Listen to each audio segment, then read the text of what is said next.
Today is November 18th. This is the owner at my property, the Brunswick Mill property.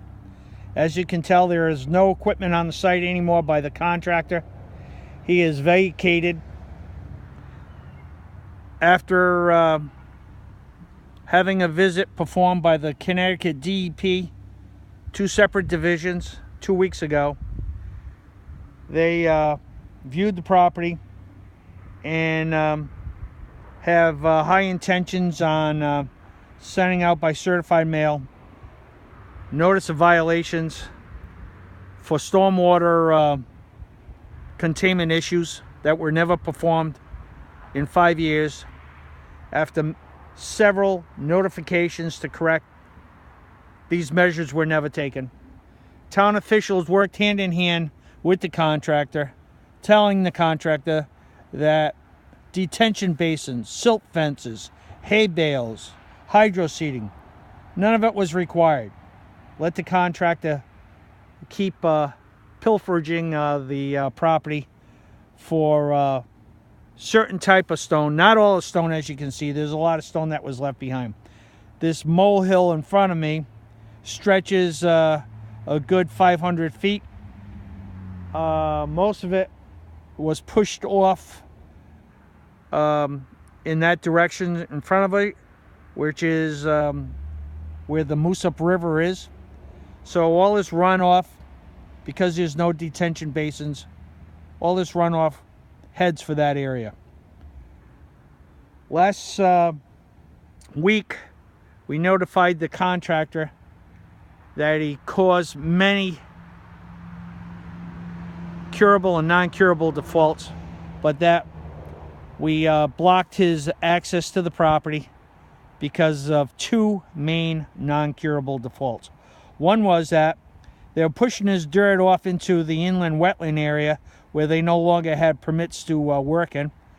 And most importantly, the largest non-curable was a breach of contract for terms that I particularly don't want to get into right now, but the lawyers will handle next week. So that there you have it. The contractor's gone. He's made his mess. 5 years, hundreds of emails. Nothing was ever done to protect this area or the taxpayers that surround it. To date, we have two different families, both claiming major damages to their wells, their septic systems, to walls, to floors, to cracks in the ceilings, and so forth and so on. One family already had an appraisal of $17,000 worth of damages. The town ignored that person. The contractor ignored that person. The contractor's blasting vendor ignored that person. There's 4 to 5 other folks out here with cloudy water, muddy water, caused from the blasting. The town, even though they required blasting bonds from the previous contractor, they let this particular contractor slide on it. So now all of this goes to the court systems for the court to review and to figure out who's at fault and why. The court proceedings will show that the contractor started off in very bad faith by giving the town a fraudulent $240,000 erosion and restoration bond,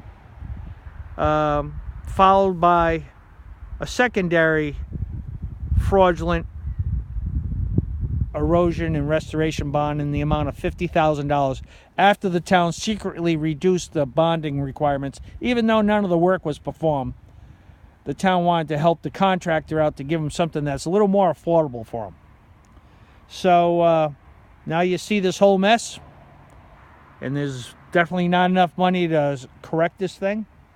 And once again, that's going to be why it's going to the court system. The town is just as much at fault in this whole thing as the contractor.